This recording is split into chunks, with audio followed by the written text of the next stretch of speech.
Hello and most welcome to my YouTube channel. मेरा नाम है रवि और आप देख रहे हैं वी लर्न ऑनलाइन क्लासेस। आज की क्लास में हम डिस्कस करेंगे दो मैग्नेट बार एक दूसरे को अट्रैक्ट या रिपेल क्यों करती हैं।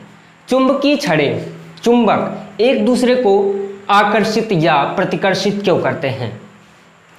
जैसा कि हमें पता है कि हर एक चुंबक में दो पोल होते हैं, एक नॉर्थ पोल दूसरा साउथ पोल होता है। जब हम किन्हीं दो चुंबकीय छड़ों को एक दूसरे के पास रखते हैं, अगर उसके नॉर्थ पोल एक ही तरफ है तो दोनों एक दूसरे को रिपेल करेंगे, मतलब प्रतिकर्षित करेंगे। अगर एक नॉर्थ और एक साउथ पोल है तो एक दूसरे को अट्रैक्ट करेंगे।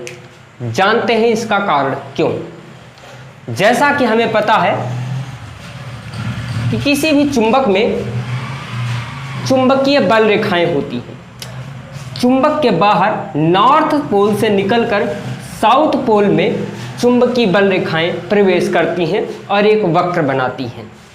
ये चुंबकीय बल रेखाएं मैग्नेटिक फील्ड लाइंस नॉर्थ से निकलकर साउथ में जाती हैं और ये चुंबकीय बल रेखाएं एक वक्र बनाती हैं। वक्र बनाते हुए चुंबकीय बल रेखाएं एक दूसरे को कभी नहीं काटती। ऐसा क्वेश्चन बोर्ड एग्जाम में पूछा जाता है कि चुंबकीय बल रेखाएं एक दूसरे को नहीं काटती क्यों। इसका कारण यह होता है कि चुंबकीय बल रेखाएं एक दूसरे को इसलिए नहीं काटती क्योंकि जिस स्थान पर एक दूसरे को ये काटेंगी उस पॉइंट पर, उस बिंदु पर ये चुंबकीय क्षेत्र की दो दिशाएं प्रदर्शित होंगी, जो कि असंभव है। इसलिए चुंबकीय बल रेखाएं एक दूसरे को कभी नहीं काटती। ये इसकी प्रॉपर्टी होती है, चुंबक की प्रॉपर्टी होती है कि चुंबकीय बल रेखाएं एक दूसरे को कभी नहीं काटती हैं। इसी कारण अब मान लेते हैं कि दो चुंबक की छड़ें एक दूसरे से के पास रखी हुई है। चुंबकीय बल रेखाएं हमेशा नॉर्थ से निकलकर साउथ की ओर जाती हैं और ये चुंबकीय बल रेखाएं चुंबकीय क्षेत्र की दिशा को प्रदर्शित करती हैं। तो आप यहां पर देख सकते हैं, अगर एक नॉर्थ पोल दूसरा साउथ पोल है, एक दूसरे के निकट रखे हुए हैं। मान लेते हैं ये नॉर्थ पोल इसका साउथ है, ये इसका नॉर्थ है। अब ये एक नॉर्थ पोल है, दूसरे का साउथ पोल है। चुंबकीय बल रेखाएं, जैसा कि हमें पता है कि चुंबक की प्रॉपर्टी होती है कि ये बल रेखाएं निकलकर हमेशा नॉर्थ से साउथ में जाती हैं। लेकिन यहां पर आप देख सकते हैं दो चुंबक एक दूसरे के पास रखे हुए हैं और दोनों के जो पोल्स हैं वो अलग अलग हैं।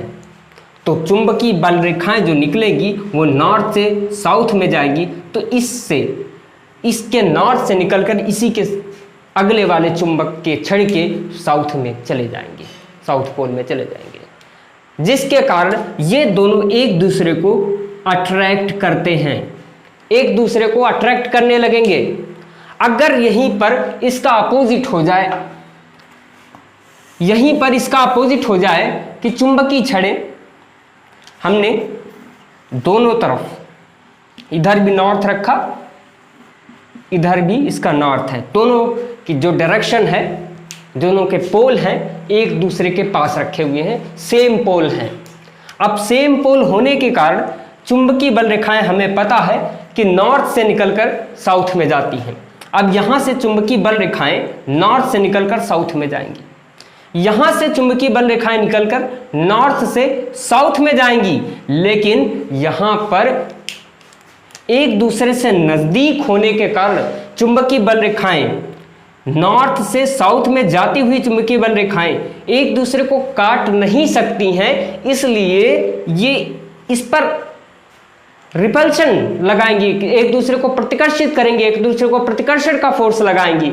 इससे इनकी ये प्रॉपर्टी होती है कि ये कभी एक दूसरे को नहीं काट सकती, इसलिए बल लगा के चुंबक को ही दूर कर देती हैं और फिर अपना रास्ता बना लेती हैं, फिर नॉर्थ से साउथ में जाती हैं। इसलिए चुंबकीय बल रेखाएं एक दूसरे को नहीं काटती और चुंबक एक दूसरे को आकर्षित या प्रतिकर्षित करते हैं, क्योंकि चुंबकीय बल रेखाएं एक दूसरे को कभी नहीं काटती, जिसके कारण वो एक दूसरे को फोर्स लगाकर चुंबक को ही दूर दूर कर देती हैं और चुंबक अट्रैक्ट या रिपल्सन का गुण होता है चुंबक में। नमस्कार, अगर जानकारी अच्छी लगी हो तो हमारे चैनल को सब्सक्राइब करने के साथ बेल आइकन को जरूर दबाएं, जिसके थ्रू हम अपकमिंग वीडियोज़ की इन्फॉर्मेशन आप तक पहुंचा सकें। Thank you for watching the video.